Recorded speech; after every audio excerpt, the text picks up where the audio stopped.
আমাদের গল্প আপনাদের ভালো লেগে থাকলে আমাদের ইউটিউব চ্যানেলটিকে সাবস্ক্রাইব করবেন এবং সবার প্রথমে নতুন ভিডিওর আপডেট পেতে বেল আইকনটিকে ক্লিক করতে ভুলবেন না। এটা ছিল জানুয়ারি মাস। রাত তখন 10টা বাজে। রাস্তার কুয়াশাকে ভেদ করে একটা গাড়ি দ্রুত বেগে বল্লভগড়ের দিকে এগিয়ে যাচ্ছিল। ভাই অশ্বিন, তোর গ্রাম আর কত দূরে ভাই? আরে আর কিছুক্ষণ পরেই একটা পুল আসতে চলেছে, ওটা পার করলেই আমরা আমাদের গ্রামে ঢুকে যাব। তাহলে তাড়াতাড়ি ড্রাইভ কর না, রাস্তা তো একদম ফাঁকা। ওরা যত দ্রুত বেগে এগিয়ে যাচ্ছিল ততই যেন রাস্তাটা আরো ভয়ঙ্কর হয়ে উঠছিল। অর্পিত গাড়ির স্পিড আরো বাড়িয়ে দিল, আর বেশ অনেকক্ষণ পর ওরা সামনে একটা পুল দেখতে পেল। এই পুলটা পার করার পর একটু এগিয়ে গেলেই বল্লভগড় যাওয়ার রাস্তা শুরু হয়ে যাবে। ওরা দ্রুত বেগে গাড়িটা ওই পুলের দিকে নিয়ে যাচ্ছিল, কিন্তু তখনই হঠাৎ করে এমার্জেন্সি ব্রেকটা প্রেস করলো। ও ধাত! আরে কি আবার হলো? ওরা তিনজনে সামনের দিকে যা দেখলো তা দেখে টেনশনে পড়ে গেল আর গাড়ি থেকে বাইরে বেরিয়ে এলো। বল্লভগড়ে যাওয়ার ওই একমাত্র পুল ভেঙে পড়ে আছে। আরে এটা আবার কি? পুলটা তো ভাঙা, এবার আমরা এগোবো কি করে?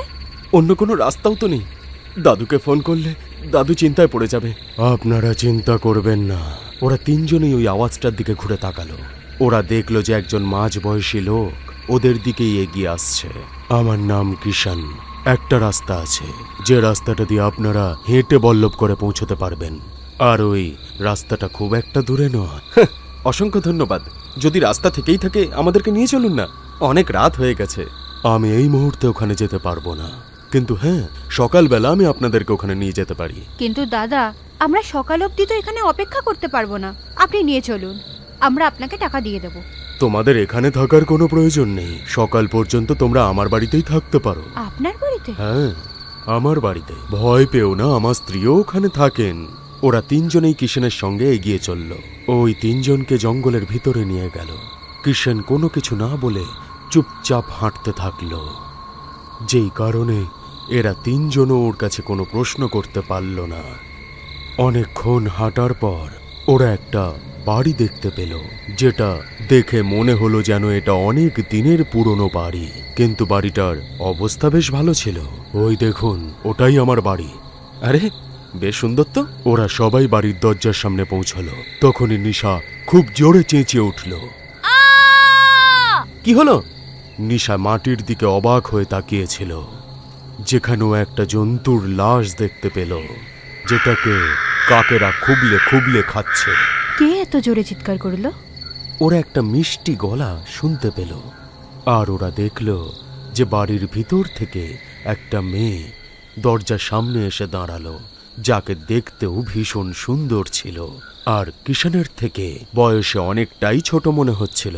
আরে কিচ্ছু না, ওরা শহর থেকে এসেছে তো, তাই এই জন্তুটার লাশ দেখে ভয় পেয়ে গেছে।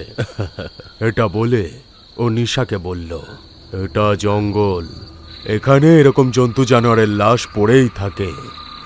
হ্যালো ম্যাম, আমরা বল্লভগড়ে যাচ্ছিলাম, পুলটা ভাঙা দেখলাম আমরা, তারপরে ওনার সাথে আমরা এখানে এলাম।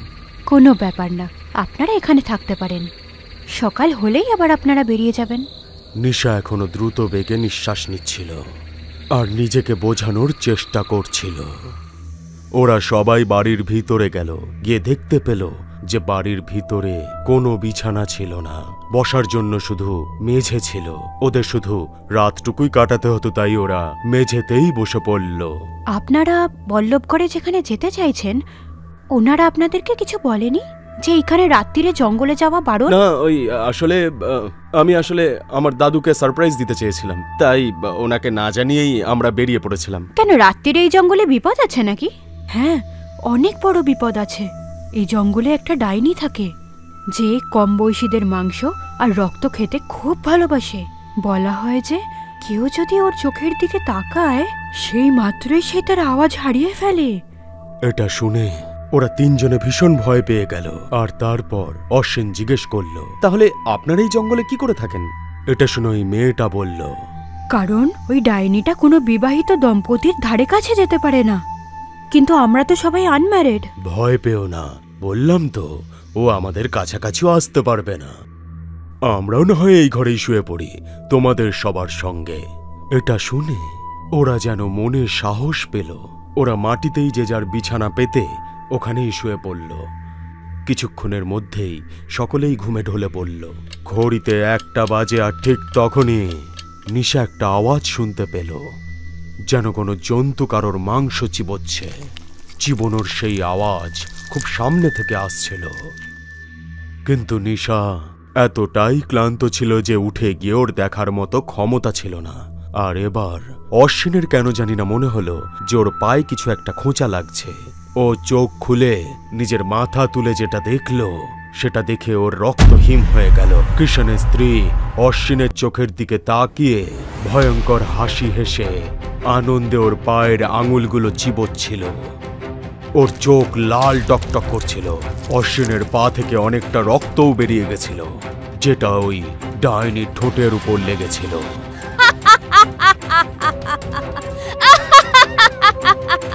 অশ্বিন মুখ খুলে জোরে চেঁচানোর চেষ্টা করলো, কিন্তু ওর মুখ থেকে আওয়াজ বেরোলো না। ও অনেক কষ্টে উঠতে চাইল, কিন্তু ওই ডাইনিটা ওর পা ধরে ওকে টানতে টানতে একটা ঘরের ভিতর নিয়ে গেল, যেই ঘরে ভীষণই নোংরা ছড়িয়েছিল আর মাংস এদিক ওদিক ছড়িয়ে ছিটিয়েছিল। ও দেরি না করে অশ্বিনের ঘাড়ের উপর কামড়ে ধরল, আর এদিকে নিশার গায়ের উপর দিয়ে একটা ইঁদুর দৌড়ে পালিয়ে গেল। আর ও হঠাৎ করে চমকে উঠে পড়ল। কে? ওই ইঁদুরটা ওখান থেকে তো পালিয়ে গেল, কিন্তু নিশা আবার শোয়ার আগে একটা ব্যাপার নোটিস করলো। অশ্বিন তো এখানেই ঘুমাচ্ছিল, কোথায় গেল? ও দেখল যে কিষানের স্ত্রীও নিজের জায়গায় নেই। তখনই ওর কি জানি মনে হলো। ও তাড়াতাড়ি অর্পিতকে ডাকতে শুরু করলো। অর্পিত, অর্পিত ওঠো, দেখো অশ্বিনের ওই মহিলা দুজনেই উধাও। কি হয়েছে? অর্পিত ঘুম থেকে উঠে দেখল যে ঘরের মধ্যে ওদের দুজন ছাড়া তৃতীয় ব্যক্তি কিষানি শুধু ঘুমোচ্ছে। আরে ভয় পাচ্ছ কেন? যদি সত্যি কিছু হতো তাহলে এ তো এখানে ঘুমোতো না। তখনই ওরা দুজন এমন একটা দৃশ্য দেখল যেটা দেখে ওদের রক্ত হিম হয়ে গেল। কিষানের শরীরের উপর অনেক মাছি বসেছিল আর পোকামাকড়ও বসেছিল। অর্পিত ওই লোকটার কাছে গিয়ে দাঁড়ালো, তখন বুঝতে পারলো যে ও মারা গেছে। এটা কিভাবে সম্ভব? এ তো মারা গেছে। তুমি ওকে বাদ দাও, অশ্বিনকে খোঁজো, কে জানে ও কোথায় গেল। এবার ওরা দুজন চুপচাপ হয়ে গিয়ে শুনতে পেল যে একটা চিড়বিড় চিড়বিড় করে আওয়াজ হচ্ছে। আর ওরা আস্তে আস্তে ওই ঘরটার দিকে এগিয়ে গেল। দরজার সামনে দাঁড়িয়েই ওরা দেখতে পেল যে অশ্বিন মারা গেছে, আর ওই মেয়েটা ডাইনি রূপে ওর মাংস চিবিয়ে খাচ্ছে। অশ্বিন, উঠে পড়েছো তোমরা? এটা দেখে অর্পিত দরজা বন্ধ করে দিল আর নিশার হাত ধরে ওখান থেকে দৌড়তে শুরু করলো। ওই ডাইনিটা দরজাটাকে ধাক্কাতে শুরু করলো, আর ওরা দুজন মনে ভয় নিয়ে ওখান থেকে পালাতে থাকলো। ও তো মানুষের মতোই দেখতে ছিল, তাহলে এইরকম কি করে হয়ে গেল? ও অশ্বিনকেও মেরে ফেলেছে। এবার আমরা কোথায় যাব? যত তাড়াতাড়ি সম্ভব গাড়ি পর্যন্ত পৌঁছতে হবে, তারপরে শহরের দিকে যাব আমরা। ওরা দুজন কিছুক্ষণেই গাড়ির সামনে পৌঁছে গেল, আর অর্পিত গাড়ি স্টার্ট করতে থাকলো। এই গাড়িটা তো স্টার্টই হচ্ছে না, এবার কি করব? প্লিজ প্লিজ অর্পিত, চলো এখান থেকে, তাড়াতাড়ি চলো। অর্পিত গাড়িটা স্টার্ট করার চেষ্টাই করছিল, তখনই হঠাৎ ওই ডাইনিটা না জানি কোথা থেকে এসে নিশার ঘাড়ের উপর চেপে বসলো। অর্পিত! নিশা! অর্পিত ওকে ছাড়ানোর অনেক চেষ্টা করলো, কিন্তু ওই ডাইনিটা একবারেই নিশার পেট চিড়ে ফেললো। এটা দেখে এবার অর্পিতের আত্মা কেঁপে উঠল। ও ওই গাড়ি থেকে নেমে দৌড়তে শুরু করলো। ও বুঝতে পারলো যদি দাঁড়িয়ে পড়ে তাহলে ওই ডাইনি ওকেও আর ছাড়বে না, মেরে ফেলবে। সেই জন্য শুধু দৌড়তেই থাকলো। কিন্তু একজন সাধারণ মানুষ একটানা কতই বা দৌড়তে পারবে? সেই জন্য বেশ খানিকটা এগিয়ে যাওয়ার পর ওর দম ফুরিয়ে এলো, কিন্তু তখনও থামলো না। আর ঠিক তখনই ওই ডাইনিটা ওর সামনে এসে দাঁড়ালো।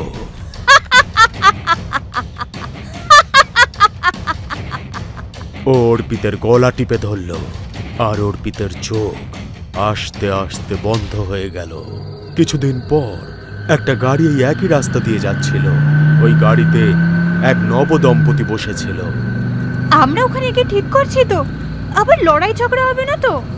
আরে হবে না, দাদার সঙ্গে গিয়ে কথা বলতে হবে, ব্যাস, তারপরে প্রপার্টির অর্ধেক আমার নামে হয়ে যাবে, সিম্পল।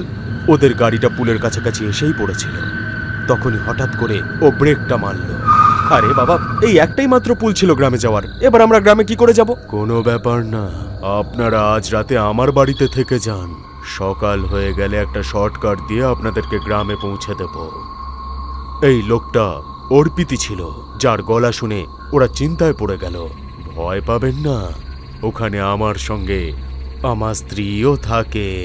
এটা শুনে ওরা দুজন গাড়ি থেকে নেমে অর্পিতের সঙ্গে হাঁটতে শুরু করলো। অর্পিতের মুখের উপর একটা রহস্যময় হাসি ছিল, যেটা এর পরে আসতে চলা মৃত্যুর ঝড়ের দিকে ইশারা করছিল।